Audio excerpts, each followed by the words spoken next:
रामचरितमानस की बात करते हो, तुम बीजक की बात क्यों नहीं करते?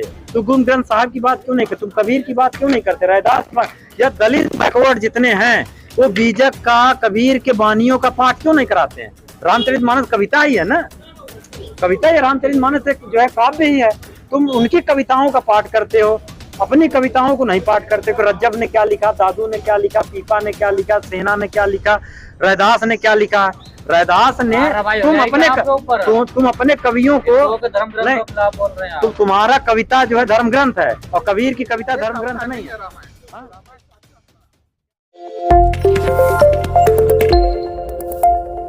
मामला विचार का है, उसके विचार में जैसे हमारे विचार जो है इंक्लूसिव है, समावेशी है, तो समावेशी में जितने मार्जिनलाइज वॉइस हैं सब आएंगे। माइनॉरिटी की वॉइस हो, दलित की वॉइस हो, आदिवासी की वॉइस हो, ट्रांसजेंडर की वॉइस हो, महिला की वॉइस हो, हम सबको, जितनी भी हाशिए का समाज है जिनकी कभी सदियों से सुना नहीं गया जिनकी आवाजों को, उन सारी आवाजों को इकट्ठा करने को, ये हमारा आइडिया ऑफ इंडिया है जिसमें सबका भारत हो, एक भारत हो, सब मजहब का और सब जातियों का मिलजुल कर भारत हो। वो भारत सिर्फ वोट देते समय ना हो, वो यूनिवर्सिटियों में भी दिखे। सवाल वही आ रहा ना, कांग्रेस ने कह दिया दिल्ली में हम अकेले चुनाव लड़ेंगे, तो फिर कहाँ ये इंडिया, कहाँ नहीं? अब मैं कह रहा हूँ कि मैंने कहा कि कोई मुकम्मल अवधारणा नहीं है, ये इन प्रोसेस अवधारणा, एक प्रक्रिया में चल रहा है। इस प्रक्रिया में अभी बहुत साउथ के बहुत सारे संगठन बाकी हैं, बहुत सारे दल बाकी हैं जो इससे बाहर हैं, उनको जोड़ने के लिए आज एक कैंपेन शुरू हुआ है। ये कैंपेन दो स्तर पर, एक तो जो हमारे बड़े बुजुर्गों और सामाजिक संगठनों के अंदर दुर्भावना और जो है एक तरीके से दूषित मानसिकता फैलाई जा रही है, नफरत की भावना फैलाई जा रही है, उनको कम करना है।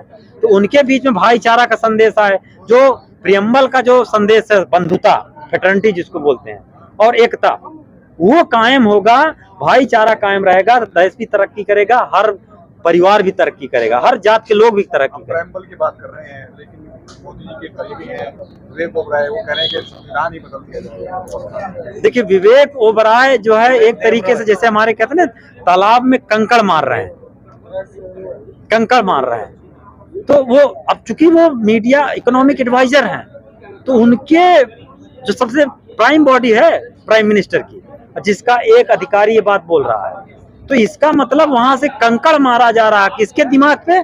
बहुजनों के दिमाग। करंट है कि नहीं? सोया हुआ कितने दिन से, जगे कि नहीं? आए देखो, सोया है तो बड़ा पत्थर मारो, खत्म कर दो। दूसरा चीज मैं कह रहा हूँ, प्रियम्बल छोड़िए, संविधान बदलने की बात है। भारत के कॉन्स्टिट्यूशन के अंदर अमेंडमेंट का प्रोविजन है, उस अमेंडमेंट के प्रोविजन के अंदर ही राज्यसभा में बिल पेश किया जा रहा है।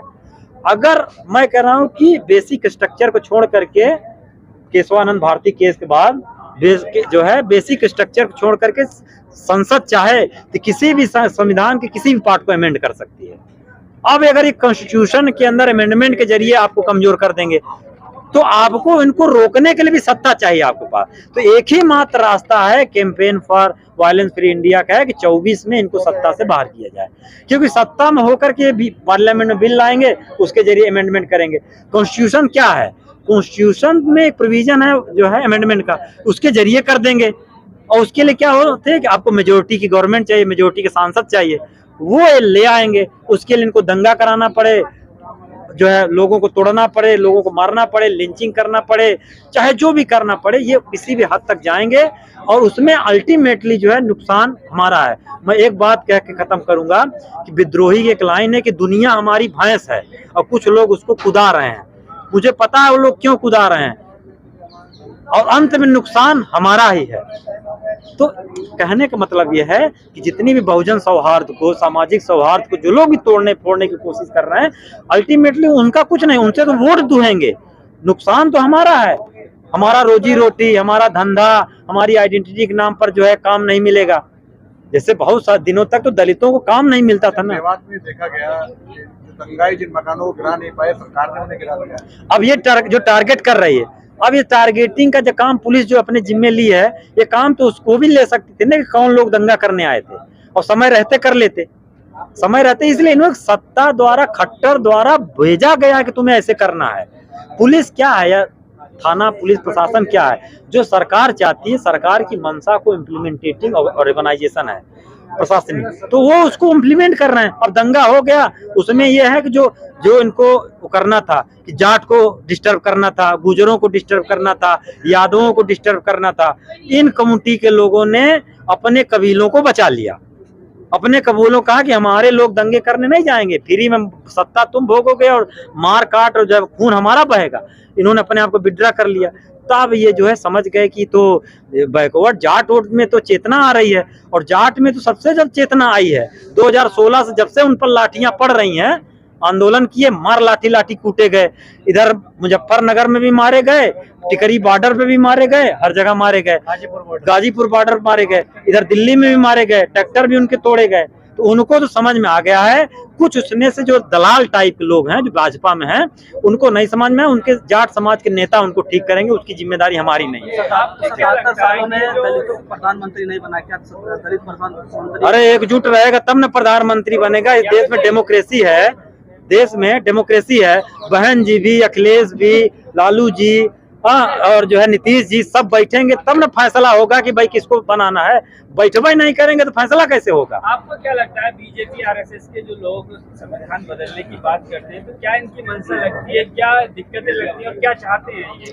अरे इनका बहुत पुराना, इनका चल रहा मनु जो है संविधान से, ये जो है सिर्फ मनुस्मृति को संविधान मानते हैं। उसको इनके जितने पंडे पुरोहित हैं, जितने बाबा हैं, आप देखो, एक तो वो है क्या नाम है, कोई नहीं कोई वो है सरयू पारी जो बावन है, जो वो है ब्लाइंड है, वो आए दिन जो है कुछ खुराफात करता रहता है। राम भद्राचार्य जिसके पुरखों ने राम के खिलाफ काम किया, वो राम पर बड़ा बड़ा प्रवचन दे रहा है, समझे। और नए मेरा कहने का मतलब ये है कि सारे जो मंडली है, ये सारी मंडलों में तुम रामचरितमानस की बात करते हो, तुम बीजक की बात क्यों नहीं करते, तुम गुरु ग्रंथ साहब की बात क्यों नहीं करते, तुम कबीर की बात क्यों नहीं करते, रैदास या दलित बैकवर्ड जितने हैं वो बीजक का, कबीर के बानियों का पाठ क्यों नहीं कराते हैं? रामचरितमानस कविता ही है ना, कविता या रामचरितमानस एक जो है काव्य ही है। तुम उनकी कविताओं का पाठ करते हो, अपनी कविताओं को नहीं पाठ करते। रज्जब ने क्या लिखा, दादू ने क्या लिखा, पीपा ने क्या लिखा, सेना ने क्या लिखा, रैदास ने क्या लिखा। रैदास ने तुम अपने कवियों को नहीं, तुम्हारा कविता जो है धर्म ग्रंथ है, और कबीर की कविता धर्म ग्रंथ नहीं है। क्या राम, वो क्या रामचरितमानस कविता नहीं है, श्लोक नहीं है, अवधि भाषा में लिखा हुआ चौपाई नहीं है। मैं यही पढ़ाता हूँ, मैं लिटरेचर ही पढ़ाता हूँ, ठीक है, मैं लिटरेचर ही पढ़ाता हूँ, ठीक है। तो पॉइंट ये है, भक्ति मूवमेंट, सुनो, तुलसीदास लेखक थे, तुलसी दुबे, पूरा भक्ति मूवमेंट में जितने कवि हुए हैं, जितने संत हुए हैं, सबको पढ़ाया जाता है। लेखक कवि लिखेगा ना, कविता ही लिखेगा, लिखा कविता लिखा, उन्होंने लिखा स्वांथा सुखाए तुलसी, लिखी रघुनाथ गाथा। किसके लिखी मैंने रघुनाथ की गाथा?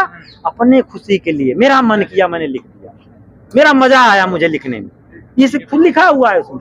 पॉइंट क्या है कि ये जब तक बहुजन एकजुट नहीं होगा, अपना इतिहास नहीं जानेगा, अपना दर्शन नहीं जानेगा, अपने महापुरुषों को नहीं जानेगा, उसको ऐसे ही कूटा जाता रहेगा। ऊना में क्या हुआ, हाथरस में क्या हुआ, बाकी जगह भी जो बुंदेलखंड में क्या हुआ, क्या हो रहा है। अल्टीमेटली सबसे ज्यादा मार खा रहे हैं दलित ही ना। अगर सही से, मतलब आप लोग सब पत्रकार हो, आए दिन सोशल मीडिया पे देखो किसकी मराई हो रही है, किसकी कुटाई हो रही है। तो बहन जी को तो सोचना पड़ेगा, या दलित समाज को तो सोचना पड़ेगा, जिसमें उसकी समाज की हत्या हो रही है। किसी को घोड़ी नहीं चढ़ने दिया जा रहा, कोई घड़ा से पानी पी ले रहा तो उसको मार दिया जा रहा। राजस्थान में एक लड़के के मतलब एनल में पेचकस, सोचिए कितना बर्बर है ये लोग। ये इसको रोकना पड़ेगा। इसको रोकने का इलाज है सत्ता में से इनको बाहर करना।